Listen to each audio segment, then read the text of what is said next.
Hi, I'm Maria G. Mealy, and I'm an artist here in Martin County. I am so thrilled to be introducing the Martin County Open Studio Tour for the 4th year. It all kicks off on January 10th with a preview exhibit at the Elliott Museum, and then the actual tour is the 18th and 19th of 2020.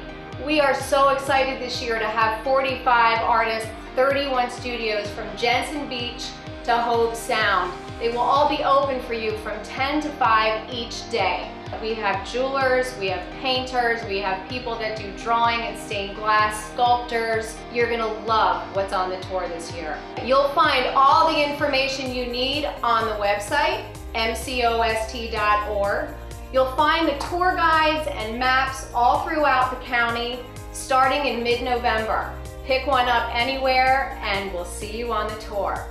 We'd really love to thank our sponsors, especially Women Supporting the Arts and the Arts Foundation of Martin County.